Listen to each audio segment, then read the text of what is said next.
வணக்கம். இன்றைய மாவட்ட செய்திகள். விருதுநகர் மாவட்டம் அருப்புக்கோட்டை வெள்ளக்கோட்டை வடம்போக்கி தெருவைச் சேர்ந்தவர் சரவண பெருமாள், வயது 47. கூலி தொழிலாளி, மனைவி தில்லையம்மாள் பஞ்சுமில் தொழிலாளி. தம்பதியருக்கு 2 மகள்கள்.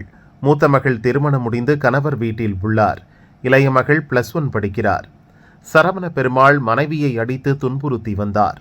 இதனால் மன உளைச்சலில் இருந்த தில்லையம்மாளுக்கு அதே பஞ்சு மில்லில் வேலை பார்க்கும் செம்பட்டியைச் சேர்ந்த ஸ்ரீரங்கம் என்பவரின் நட்பு ஆறுதலாக இருந்ததால் இருவருக்கும் இடையே கள்ள தொடர்பு ஏற்பட்டது. திருமணமான ஸ்ரீரங்கத்துக்கு மனைவி, மகன் உள்ளனர். கள்ள தொடர்பை அறிந்த சரவண பெருமாள் மனைவியை அடித்து காயப்படுத்தினார். ஒரு கட்டத்தில் 1 லட்சம் ரூபாய் கொடுத்துவிட்டு எனது மனைவியை கூட்டி சென்று நீயே வைத்து குடும்பம் நடத்து என சரவண பெருமாள் ஸ்ரீரங்கம் ஐடியா கொடுத்தார். இது தொடர்பாக பேசுவதற்காக சம்பவத்தன்று 3 பேரும் பாப்பான்குளம் கண்மாய் பகுதிக்கு சென்றனர். அங்கு மூவரும் சேர்ந்து மது அருந்தினர். அப்போது உன்னிடம் 1 லட்சம் பணம் கொண்டு வர சொன்னேன், ஏன் கொண்டு வரவில்லை என ஸ்ரீரங்கத்திடம் சரவண பெருமாள் எகிரினார். மனைவி தில்லையம்மாளையும் சரவண பெருமாள் கடுமையாக தாக்கினார். இதனால் ஆத்திரமடைந்த ஸ்ரீரங்கம் கண்மாய்க்குள் சரவண பெருமாளை தள்ளிவிட்டார். தில்லையம்மாள் உதவியுடன் சரவண பெருமாளை நீரில் அமுக்கி கொலை செய்து எஸ்கேப் ஆனார். கண்மாயில் கணவர் பிணமாக மிதப்பதாக தில்லையம்மாள் போலீசாரிடம் நாடகமாடினார். விசாரணையில் கள்ளக்காதலனுடன் சேர்ந்து கணவரை கொலை செய்ததை ஒப்புக்கொண்டார். அதைத் தொடர்ந்து கள்ளக்காதலன் ஸ்ரீரங்கம் தில்லையம்மாளை போலீசார் கைது செய்தனர். மனைவியை 1 லட்சம் ரூபாய்க்கு கள்ளக்காதலனிடம் விற்பனை செய்ய முயன்று கணவர் கொலையான சம்பவம் அப்பகுதியில் அதிர்ச்சியை ஏற்படுத்தியது.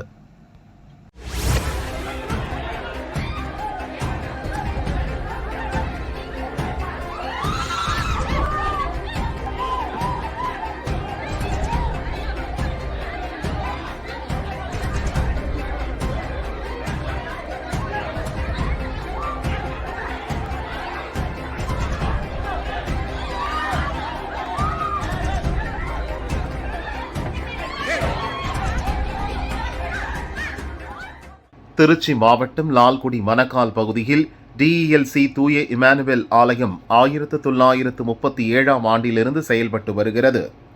இந்த ஆலயம் லால்குடி, காட்டூர், வழுதியூர், பம்பரம் சுற்றி, ஆங்கரை உள்ளிட்ட 25ற்கும் மேற்பட்ட கிராம மக்களின் தலைமையிடமாக ஆயர் பால் சாந்தகிரன் தலைமையில் தூய இமானுவேல் ஆலயம் செயல்பட்டு வருகிறது.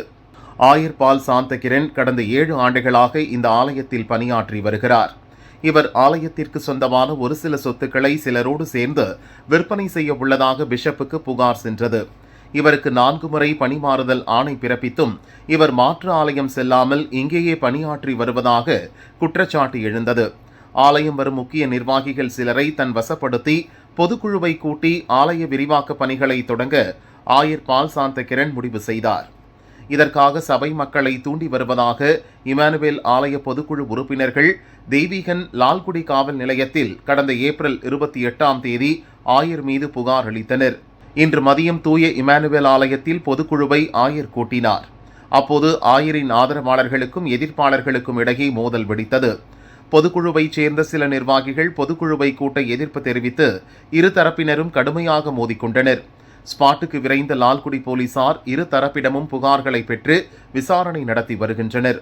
ஆலயத்திற்குள் நிர்வாகிகள் மோதிக்கொண்ட சம்பவம் அதிர்ச்சியை ஏற்படுத்தியது.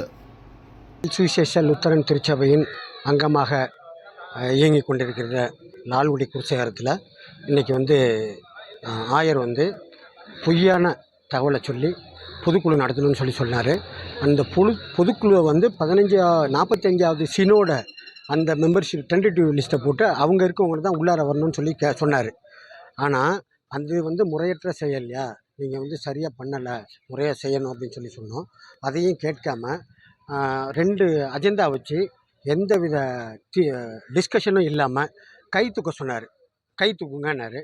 கை தூக்குனப்போ இது தவறு, இது டிஸ்கஷனுக்கு விடுங்கன்னு சொல்லி அப்போ ஆயர்கிட்ட சொன்னபோது ஆயரால் தூண்டிவிடப்பட்ட சில நபர்கள் குறுக்கிட்டு பேசினாங்க. அப்போ இல்லை, நான் ஆயர்கிட்ட தான் பேசிகிட்டு இருக்கேன்றப்ப அவங்க கும்பலாக தாக்கி பெரிய பிரச்சனையை உண்டு பண்ணிட்டாங்க. இந்த மாதிரியான சூழ்நிலை இந்த ஆயர் 8 வருஷம் ஆக போகுது. இந்த 8 வருஷத்தில் 5 ஆர்டர்ஸ் போட்டாங்க. இவர் மேலெடுத்து ஒப்புதல் இல்லாமலே நிறைய காரியங்கள் பண்ணிகிட்டு இருக்கிறதுனால இங்கே இருக்கக்கூடிய சபை மக்களை பிளவுபடுத்தி வேலை பார்த்துட்டு இருக்கிறாரு. அவர் மேலிடத்தில் போட்ட ஆர்டரையும் ஒபே பண்ணுறதில்ல.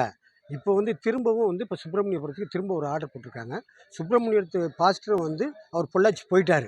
இவர் ஏன் போகலை அப்படின்றதுக்கு நான் பிஷப்ஸ் நேரடியாக சொன்னால் தான் போவேன் அப்படின்னு சொல்கிறாரு.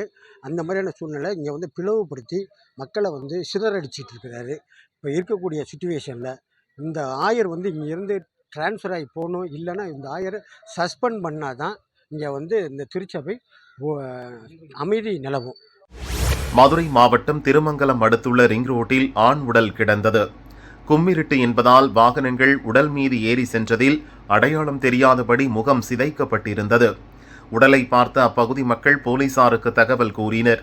ஸ்பாட்டுக்கு விரைந்த ஆஸ்டின்பட்டி போலீசார் உடலை கைப்பற்றி பிரேத பரிசோதனைக்கு அனுப்பினர். வெட்டுக்காயங்களுடன் இறந்து கிடந்தவர் 30 வயது மதிக்கத்தக்கவர் என போலீசார் கூறினர். அதேபோல் திருப்பரங்குன்றம் நிலையூர் சப்பக்குளம் சாலையில் வண்ணான்பாறை அருகே இறந்த நிலையில் ஆண் உடல் கிடப்பதைக் கண்டு அப்பகுதி மக்கள் போலீசாருக்கு தகவல் தெரிவித்தனர். சம்பவ இடத்தில் ஏஎஸ்பி அன்சுல் நாகர் தலைமையில் ஆஸ்டின்பட்டி போலீசார் சென்றனர்.